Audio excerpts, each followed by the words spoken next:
India's electoral blended, sorry, India's ethanol blended petrol and program status and challenges. As we have discussed कि India ने पिछले कुछ सालों से प्रोग्राम स्टार्ट किया, that is blending of petrol, blending of ethanol into petrol. इससे क्या एक बेनिफिट हुआ बेटा? इथेनॉल की ब्लेंडिंग से हमारे यहाँ पर जो पेट्रोल की जो इंपोर्ट थी उसकी रेशो धीरे धीरे कम हो गई. अभी क्या है कि 20% तक जाके ब्लेंडिंग करेंगे. 20% ब्लेंडिंग का मतलब है कि आपके ऑयल के अंदर, आपका जो पेट्रोल है उसके अंदर बाहर से इथेनॉल हम लोग मिलाएंगे, दैट कंटेन्स, उसमें बहुत हद तक जो है वो दैट इज अल्कोहल होगा और बहुत हैवी रेशो के अंदर. तो इसका मतलब व्हीकल को चलाने में उसकी हेल्प रहेगी. बट ये कि आपका 20% इंपोर्ट कम हो गया ऑयल के ऊपर. अब 100% इंपोर्ट करते 20% कम इंपोर्ट करेंगे. अब हम as we have discuss, class के अंदर डिस्कस किया था, हम लोगों ने कुछ पेट्रोल हम लोग वहां से अरेबिक कंट्री से मंगा रहे हैं, कुछ हम लोग मंगवा रहे हैं रशिया से. रशिया के पेट्रोल की हमने डिस्कस किया था कि उतना इफेक्टिव नहीं, ठंडे इलाकों का तेल जो है बहुत इफेक्टिव नहीं होता. And second, we are buying petrol from the Gulf countries and we are mixing them all with ethanol. तो उससे क्या हो रहा है कि उससे इंडिया की जो डिपेंडेंसी है, जो हमारा फॉरेक्स था वो बाहर जाना थोड़ा कम हो जाएगा. तो उससे क्या होगा, इंडिया का फॉरेक्स बचेगा, फॉरेन रिजर्व बचेगा, उससे रेपुटेशन बढ़ेगी, इंडिया के अंदर इन्वेस्टमेंट बढ़ेगी, इंडिया के पास इतना फॉरेक्स है, प्लस हमारा पैसा बाहर नहीं जाएगा. एज वी हैव डिस्कस कि बड़ी मुश्किल से डॉलर कमाए जाते हैं और इसी तरह पेट्रोल में अगर वेस्ट होते चले जाएंगे तो फिर कोई कंट्री कभी दुनिया में तरक्की नहीं कर सकती. दूसरा सब्स्टिट्यूट इसका इलेक्ट्रिक व्हीकल्स हैं जो भी रिसेंट में आया है. तो India is on track to achieve the target of blending 20%. अभी तक 15% तक ब्लेंडिंग हो रही थी. 20% ethanol with the petrol to 25-26. However concern persist regarding the fuel efficiency in existing vehicles and the food versus fuel debate raising challenges for the ethanol company, एक ethanol economy. Sorry, अब पहले हम लोग ethanol बना रहे थे sugar cane से, sugar cane गन्ने से बना रहे थे हम लोग. उसमें मोलासेस और पैगेसेस हम लोग डिस्कस कर चुके हैं. तो ज्योग्राफी के अंदर हम लोग आगे चल के, जो लोग अभी आगे चल के करेंगे उनको, तो वहां से हम लोग गन्ने से बना रहे थे. फिर धीरे धीरे उसकी कई सारी स्टेजेस आती हैं. रतन जोत चाहता एक प्लांट, उससे हम लोग बायोडीजल बना रहे थे. तो अल्टीमेटली आते आते हम लोग ये पहुंच गए हैं कि अब कई सारी चीजें हैं जिनसे हम लोग ये बायोफ्यूल बना सकते हैं. उसमें शुगर केन भी है, उसके अलावा वीट है, उसके अंदर कई सारी बाकी की फसलें हैं जो उनके स्ट्रॉज होते हैं, उससे ये बायोफ्यूल बन सकता है. बट द पॉइंट इज, अगर बायोफ्यूल अब इन चीजों से बनाएंगे तो इसका मतलब है फूड सिक्योरिटी के लिए कहीं ना कहीं क्वेश्चन मार्क है. क्योंकि इंडिया में अब मेज से भी बन रहा है, तो मेज इंडिया में तो होती नहीं, बाहर से इंपोर्ट करनी पड़ेगी. मक्की उतनी नहीं होती. हालांकि पंजाब की soil, as we have discuss, Punjab की सॉइल, हरियाणा की, राजस्थान की सॉइल जो है ये कोर्स ग्रेन्स के लिए होती है. पर हम लोग तो उगाते नहीं, दुकानों को उगाते हैं. बट जो वीट है उसके भी हम लोग, जो उसकी जो ग्रास होती है, जो नीचे का वीट का जो रेसिड्यू होता है, तो वीट के रेसिड्यू से हम लोग इथेनॉल बना सकते हैं. सो अभी ethanol is an agricultural byproduct primarily obtained from the processing sugarcane but can also be derived from the rice husk, मेज एंड अदर बायोमासेस. तो राइस हस्क से भी है, मेज से भी है और अदर बायोमासेस से. Consider to be the renewable fuel since it is produced by the plant that utilise solar energy. In India, ethanol is mainly produced from the sugarcane molasses through the fermentation. तो sugarcane का जो molasses होता है, बचा हुआ जो part है molasses, और उसके बाद से जो शुगर की प्रोडक्शन के बाद जो बच जाता है उसमें से हम लोग इसको बनाते रहे हैं. In India, mainly produced from the sugarcane molasses through the fermentation. Ethanol is 99.9% pure alcohol that can be blended with petrol to reduce dependency on fossil fuels. तो 99.9% pure alcohol है, तो उसको यूज करेंगे तो उससे एफिशिएंसी अच्छी आती है. तो पेट्रोल के जो है वो इंपोर्ट बचेगा. उसको ब्लेंडिंग करेंगे तो फॉसिल फ्यूल के ऊपर हमारी डिपेंडेंसी कम हो जाएगी. फॉसिल फ्यूल मतलब पेट्रोल, डीजल, ये सब. तो द टाइप्स ऑफ इथेनॉल्स क्या है? First ethanol, first generation ethanol produced from the food grains and sugar cane, primarily molasses. तो पहली जनरेशन के अंदर हम लोगों ने जब भी दुनिया में कहीं पर भी बना तो इससे बना, शुगर केन से बना, मोलासेस से बना. Second generation ethanol drive from the non food sources like rice straw, जो जिसको पराली कहते हैं. उसके बाद व्हीट स्ट्रॉ, हमारी जो तूड़ी आती है, बैगेसिस, उसी गन्ने से जो बचा हुआ है उसका, और जो गन्ना निकालने के बाद जो बच जाती है. And woody biomass which do not directly compete with food crops. तो पॉइंट ये है कि ये फूड क्रॉप्स में से निकाला नहीं जाता, उनका जो रेसिड्यू होता है, जो बचा हुआ हिस्सा होता है, जो ग्रास बच जाती है, तूड़ी वगैरह बच जाती है, उससे इथेनॉल बनेगा, यह बनता है. Next is India's ethanol blended petrol programme. Launched in 2003 by the Ministry of Petroleum and Natural Gas (EBD) program, promote the use of alternative environmental friendly fuels. It mandated the sale of petrol blended with ethanol up to 10% across. तो पहले तक petrol के अंदर 10% तक था, तो 10% तक petrol के अंदर इसको मिक्स कर सकते थे इथेनॉल को, excluding the UTs of Andaman and Nicobar island and Lakshadweep since April 2019. Ethanol blending has risen from 1.6% in 2013-14 to 11.8% 22-23. The government aims to increase the ratio 20% by 2025-26, which requires producing about 1,000 crore liter of ethanol annually. But the point is सिर्फ ethanol से काम नहीं चलेगा, ethanol friendly vehicle भी चाहिए जिसमें ethanol blending चल सके. सो कह रहे हैं कि अब इथेनॉल मिक्स करते हैं तो उससे आपकी जो व्हीकल है उसकी एज जो है, इंजन की एज है, वो थोड़ी सी डिक्रीज हो जाती है, इंजन की एज. ठीक, अब वो एक अलग एस्पेक्ट है. वैसे भी सरकार ने इसकी एज जो है वो 10 ईयर फिक्स कर दी, आने वाले टाइम के अंदर फिक्स हो जाएगी 10 ईयर, और 15 ईयर से 10 ईयर पे ले आए, पेट्रोल गाड़ियों के लिए 10 ईयर तक, डीजल गाड़ियों के लिए 10 ईयर तक ले आए आने वाले टाइम के अंदर. वैसे भी उसके बाद 10 साल के बाद तो ये इकोनॉमी जैसे जैसे राइज करेगी 10 साल के बाद तो लोग ऐसी गाड़ी यूज किया करेंगे. Benefit of EBD programme, ethanol blending petrol programme. तो रिड्यूस्ड इंपोर्ट बिल हमने डिस्कस किया, इसको इंपोर्ट बिल कम हो जाएगा, decrease dependency on oil import, environment benefit होगी, ethanol burns cleaner than petrol, reducing carbon emission, तो कार्बन एमिशन कम हो जाएगा.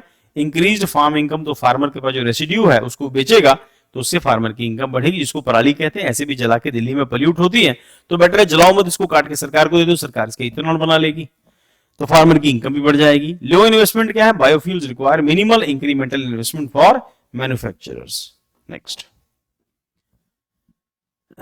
challenges in achieving 20% ethanol blending, vehicle compatibility, सबसे पॉइंट इंपॉर्टेंट पॉइंट जिसको डिस्कस किया हमने. Existing vehicles require adjustment to process 20% ethanol blended fuel. अब व्हीकल को उस हिसाब से उनको इनके इंजन को उस हिसाब से ना तो उसको सेट करना पड़ेगा सो दैट वो 20% ब्लेंडिंग को फेस कर सके. तो ethanol Burns cleanly but it does not reduce emission of nitrous oxide, significant pollutant है. तो एक बड़ा इंपॉर्टेंट पॉइंट है. तो बहुत क्लीनली बर्न होता है बट ये नाइट्रस ऑक्साइड जो है उसको प्रोड्यूस नहीं करता. इसकी वजह से क्या होता है, ग्रीन हाउस गैसेस जो है वो प्रोड्यूस नहीं होती. तो that is very positive point. उसके बाद emphasis on first generation ethanol made directly from food grains, sugar cane, raising concern about food security. अब फर्स्ट जनरेशन के अंदर क्या होता था कि फूड ग्रेन से हम लोग उसको बना रहे थे, तो उसके बाद क्वेश्चन मार्क हुआ यार ये कौन सा तरीका हुआ, खाने पीने को कम कर दो और पेट्रोल बना लो उसका. तो उसका क्वेश्चन उसके बाद जब ऐसा हुआ तो उन्होंने डिसाइड किया कि नहीं इसके अल्टरनेटिव ढूंढे, तो अल्टरनेटिव मिल गए. Then diverting resources from food production to fuel production could strain food supply and sustainability. तो ये तो सस्टेनेबिलिटी के ऊपर क्वेश्चन मार्क है. फूड ग्रेन निकाल के आप इसका पेट्रोल बना रहे थे, उसके बाद चेंजेस आए. Agriculture sustainability, expanding sugar cane and maize cultivation for ethanol production could redirect essential irrigation water away from the food crops, affecting agriculture sustainability. Then rising import bill, India's domestic maize production is insufficient to meet the growing demand for ethanol, leading to increased maize import. अब India में क्योंकि मक्की होती नहीं, हमने पहले भी discuss किया था, तो मेज आपको बाहर से इंपोर्ट करनी पड़ती है अगर इस तरह से अगर आप पेट्रोल बनाते हैं तो. Ethanol reduces the fuel efficiency in vehicles not optimized for ethanol use with reported decrease to 6% in fuel efficiency. एक दिन हम लोगों ने क्लास में पहले भी डिस्कस किया था. पहली बात आपके इंजन के लिए बहुत अच्छा नहीं है, दूसरी बात ये कि आपके इंजन की माइलेज, जो गाड़ी की माइलेज है उतनी नहीं आती, 6% डिक्लाइन आता है. तो पहले अगर आपकी गाड़ी जो कह के कंपनी बेचती है उसमें 6% डिक्लाइन आएगा, उसमें इथेनॉल ब्लेंडेड पेट्रोल आप यूज करते हैं या डीजल यूज करते हैं. Next is status of ethanol production capacity in India. Current capacity, NITI Aayog की रिपोर्ट के अकॉर्डिंगली रोड मैप प्रिपेयर किया है, उसका कैपेसिटी फ्रॉम 426 करोड़ लीटर